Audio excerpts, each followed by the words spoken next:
महत्त्वाची बातमी बघूया। नाशिकमधून ही बातमी आहे।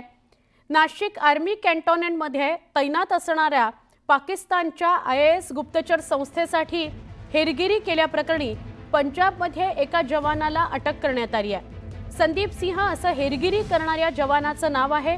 संबंधित आरोपीने 15 लाख रुपयांकरता नाशिक, जम्मू आणि पंजाबमधील अनेक लष्करी छावण्यांची गुप्त माहिती गोळा केली आणि गोळा केलेली माहिती व्हॉट्सॲपद्वारे त्याने पाकिस्तानला 15 लाख रुपयांना विकल्याची ही माहिती समोर आली आहे।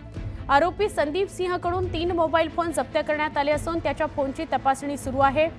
त्याने छावण्यांचे फोटो, शस्त्रांची माहिती तसंच लष्करी अधिकाऱ्यांच्या तैनाती संबंधित तपशील संदीप सिंहने पाकिस्तानला पाठवल्याची माहिती आहे। आमचे प्रतिनिधी लक्ष्मण घाटोळ यांच्याशी बोलूया।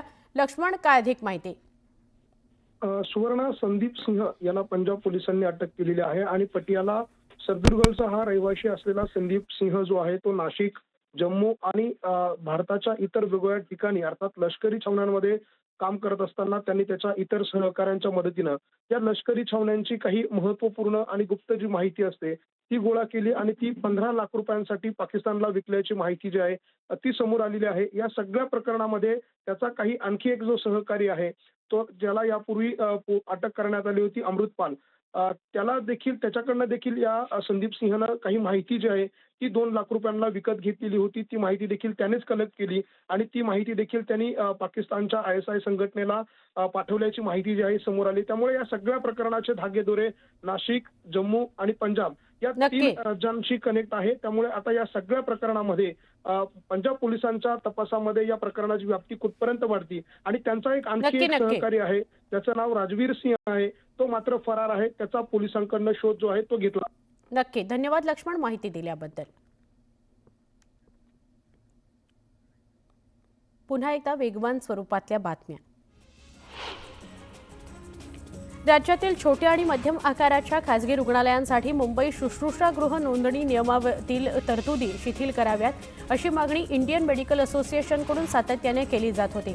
यावर आता आरोग्यमंत्री प्रकाश आंबेडकर यांनी कार्यवाही करण्याच्या सूचना दिल्या आहेत।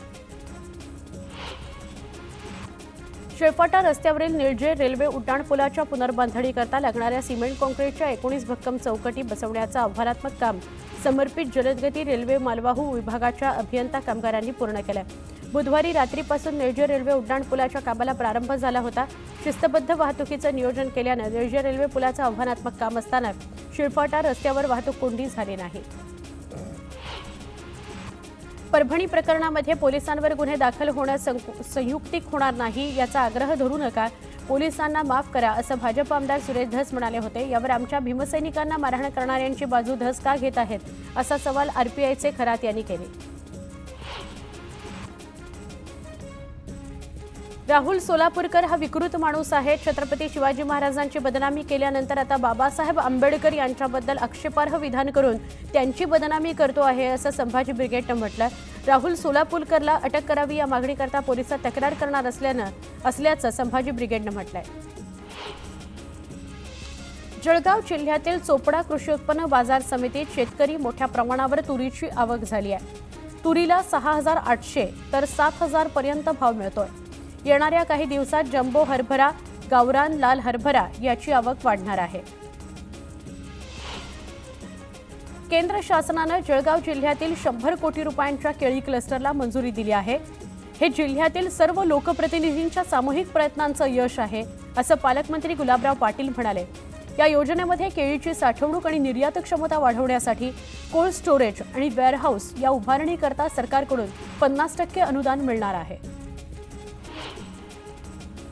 चाळीसगाव तालुक्यातील वाघडूसह परिसरातील अनेक शेतकऱ्यांनी खरीपातील नुकसान भरून काढण्याकरता टोमॅटोची लागवड केली आहे। मात्र बाजारात टोमॅटोला मातीमोल दर मिळत असल्यानं शेतकरी हवालदिल झालाय।